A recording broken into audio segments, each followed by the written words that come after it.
حقیقت یہ ہے کہ رزق کے سارے خزانے اللہ سبحانہ وتعالیٰ کے پاس ہیں،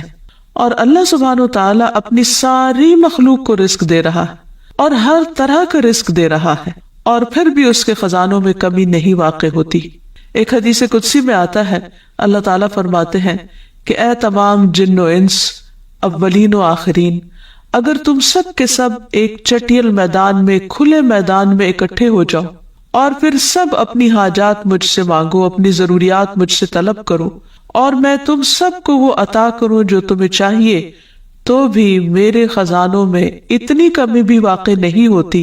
جتنی سوئی کو سمندر میں ڈالنے سے واقع ہوتی ہے۔ لیکن بات یہ ہے کہ انسان جب اللہ سے مانگے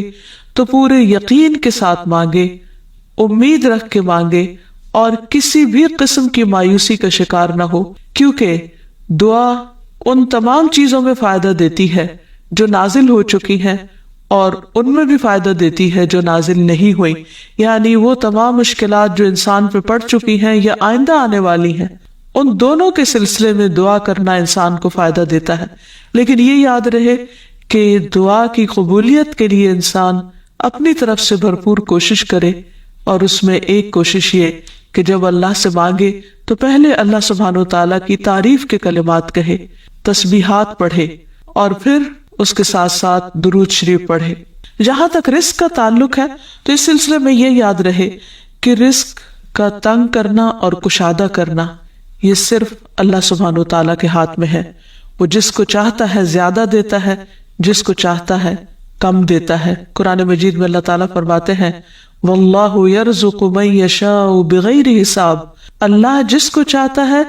بے حساب رزق عطا کرتا ہے، اور پھر اگر وہ کسی کو زیادہ نہیں دیتا، اس پر رزق تنگ کر دیتا ہے، تو بھی اس میں اس کی اپنی حکمت اور مصلحت کار فرما ہوتی ہے۔ بعض لوگوں کو رزق کی زیادتی نقصان دیتی ہے، اور بعض لوگوں کو رزق کی کمی فتنے اور مشکل میں ڈال دیتی ہے کہ ان کے ایمان جانے کا خطرہ ہوتا ہے۔ اسی طرح بعض کو رزق کی کشادگی اللہ کی یاد سے غافل کر دیتی ہے، یعنی انسان مختلف مزاج کے ہوتے ہیں، تو اللہ تعالیٰ چونکہ بندوں پر مہربان ہے، وہ جانتا ہے کہ کس بندے کے ساتھ اسے کیسا معاملہ کرنا ہے، کسے زیادہ دینا ہے اور کسے کم دینا ہے۔ اس لیے ہمارے معاملے میں اللہ تعالیٰ کا جو بھی فیصلہ ہو اسے بخوشی قبول کر لینا چاہیے، اور اس کے ساتھ ساتھ اس سے اچھی امید رکھنی چاہیے۔ رزق کے سلسلے میں یہ بات بھی یاد رہے کہ اگر کبھی رزق میں تنگی ہو رہی ہو تو ہو سکتا ہے کہ اس تنگی پر صبر کرنے کی وجہ سے انسان کے اتنے درجات بلند ہو جائیں کہ بہت بڑی بڑی نیکیاں بھی اس کے مقابلے میں ہیچ ہوں۔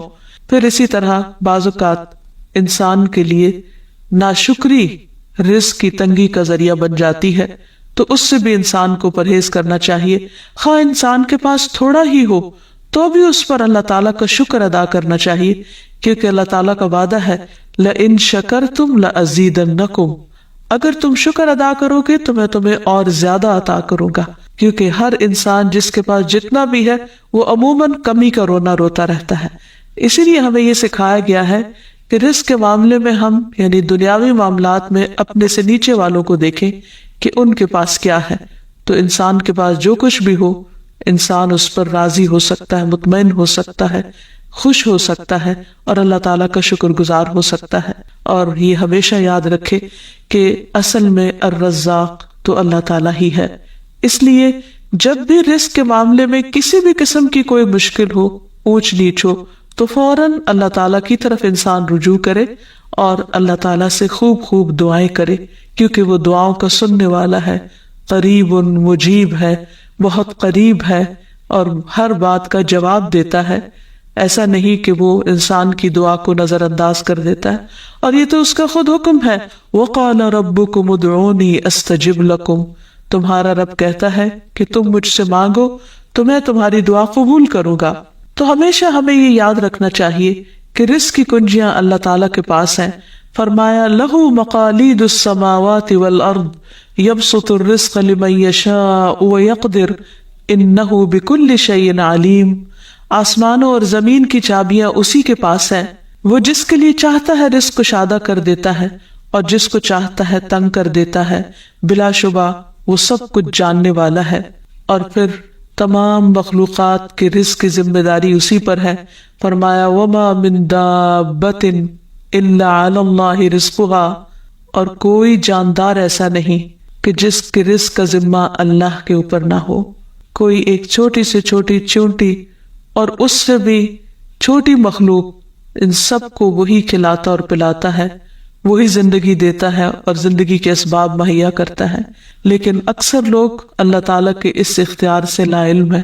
اسی لیے اللہ تعالیٰ فرماتے ہیں قل ان ربی یبسط الرزق لمن یشاء ویقدر ولکن اکثر الناس لا یعلمون. کہہ دیجئے بے شک میرا رب رزق فراخ کرتا ہے جس کے لیے چاہتا ہے اور تنگ کر دیتا ہے، لیکن اکثر لوگ علم نہیں رکھتے. یعنی بہت سے لوگ اس حقیقت کو بھول جاتے ہیں، اور جب ان کے پاس زیادہ آتا ہے تو وہ سمجھتے ہیں کہ یہ ان کی محنت کا نتیجہ ہے، یہ ان کی کوششیں اور ان کی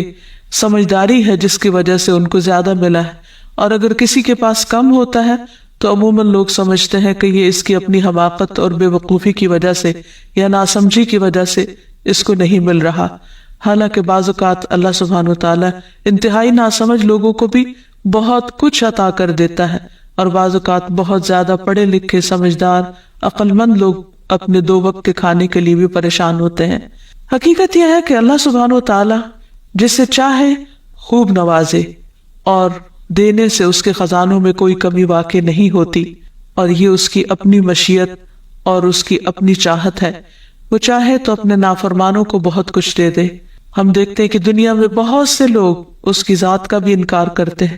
اس کے آگے سجدہ بھی نہیں کرتے، اس کی راہ میں کچھ صدقہ خیرات بھی نہیں کرتے، لیکن اس کے باوجود ان پر رزق برستا ہی چلا جاتا ہے، کیونکہ اللہ سبحانہ وتعالیٰ ان کو ڈھیل دیتا ہے. پھر اسی طرح اللہ تعالیٰ نے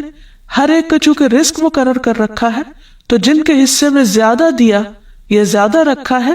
وہ ایسا نہیں کہ ضروری طور پر ان کی کسی نیکی کی وجہ سے ہی ہو، وہ اللہ تعالیٰ کی تقسیم کی بنا پر ہے. اللہ تعالیٰ کا اپنا فیصلہ ہے جو اس کی حکمت پر مبنی ہے، جسے انسان نہیں جانتے، کیونکہ اللہ تعالیٰ نے ہر انسان کا رزق مقرر کر رکھا ہے، اور جو انسان کے مقدر میں ہوتا ہے وہ اس کو مل کر رہتا ہے. اسی لیے جابر بن عبداللہ کہتے ہیں کہ اللہ کے رسول صلی اللہ علیہ وسلم نے فرمایا اگر ابن آدم اپنے رزق سے اسی طرح بھاگے جس طرح موت سے بھاگتا ہے تو بھی رزق اسے اسی طرح پالے گا جس طرح اسے موت پا لیتی ہے، یعنی اس کا رزق اس تک پہنچ کر رہے گا. اس سلسلے میں ایک بہت اہم بات یاد رکھنے کی ہے کہ انسان رزق کے معاملے میں ہمیشہ اللہ تعالیٰ کی طرف رجوع کرے، اور کسی بھی پریشانی کی صورت میں غیر اللہ کی طرف رجوع نہ کرے. یعنی اپنے دکھ، تکلیف، پریشانی، اس کا داستان، اس کی بپتا صرف اللہ تعالیٰ کو سنائے، اسی سے دعائیں مانگے، اور یہ مت سمجھے کہ اللہ تعالیٰ نہیں سنتا تو وہ کسی اور کے در پر جا کر اپنی مشکل بیان کر کے اسے مشکل کشا سمجھتے ہوئے اس سے اپنی حاجات پوری کروا سکتا ہے. قرآن مجید میں اللہ تعالیٰ فرماتے ہیں وَاللَّهُ جَعَلَ لَكُم مِّنْ أَنفُسِكُمْ أَزْوَاجًا وَجَعَلَ لَكُم مِّنْ أَزْوَاجِكُمْ بَنِينَ وَحَفَدًا وَرَزَقَكُم مِّنَ الطَّيِّبَاتِ أَفَبِالْبَاطِلِ يُؤْمِنُونَ وَبِنِعْمَةِ اللَّهِ هُمْ يَكْفُرُونَ وَيَعْبُدُونَ مِن دُونِ اللَّهِ مَا لَا يَمْلِكُ لَهُمْ رِزْقًا مِّنَ السَّمَاوَاتِ وَالْأَرْضِ شَيْئًا وَلَا يَسْتَطِيعُونَ. اور اللہ نے تمہارے لیے خود تم ہی سے بیویاں بنائیں، اور تمہارے لیے تمہاری بیویوں سے بیٹے اور پوتے بنائے، اور تمہیں پاکیزہ چیزوں سے رزق دیا، تو کیا وہ باطل کو مانتے ہیں اور اللہ کی نعمت کا انکار کرتے ہیں؟ اور وہ اللہ کے سوا ان کی عبادت کرتے ہیں جو نہ انہیں آسمانوں اور زمین سے کچھ بھی رزق دینے کے مالک ہیں اور نہ وہ طاقت رکھتے ہیں. تو اس آیت سے واضح طور پر پتہ چلتا ہے کہ اللہ کے رزق کے خزانے صرف ان کا مالک اللہ ہی ہے، اس کے علاوہ کوئی نہیں. اگر اللہ تعالیٰ کسی کو رزق نہ دے تو کوئی اور کچھ بھی نہیں دے سکتا، کیونکہ اللہ تعالیٰ نے ملکیت کے یہ سارے اختیارات اپنے پاس رکھے ہوئے ہیں، کسی اور کو نہیں دیے. جیسا کہ ایک اور آیت میں آتا ہے کہ انسان کو اللہ ہی کے ہاں رزق تلاش کرنا چاہیے. فرمایا انما تعبدون من دون اللہ اوثانا وتخلقون افکا ان الذین تعبدون من دون اللہ لا یملکون لکم رزقا فابتغوا عند اللہ الرزق واعبدوہ واشکروا لہ الیہ ترجعون، تم اللہ کے سوا چند بتوں ہی کی تو عبادت کرتے ہو اور تم سراسر جھوٹ گھڑتے ہو۔ بلا شبہ اللہ کے سوا جن کی تم عبادت کرتے ہو تمہارے لیے کسی رزق کے مالک نہیں، سو تم اللہ کے ہاں ہی رزق تلاش کرو اور اسی کی عبادت کرو اور اس کا شکر کرو، اسی کی طرف تم لوٹائے جاؤ گے، یعنی اسی نے تمہیں پیدا کیا، وہی تمہیں رزق دیتا ہے، اسی کی طرف تمہاری واپسی ہے، اس لیے تم نہ اللہ کے سوا کسی اور کی عبادت کرو اور نہ ہی اس کے آگے ہاتھ پھیلاؤ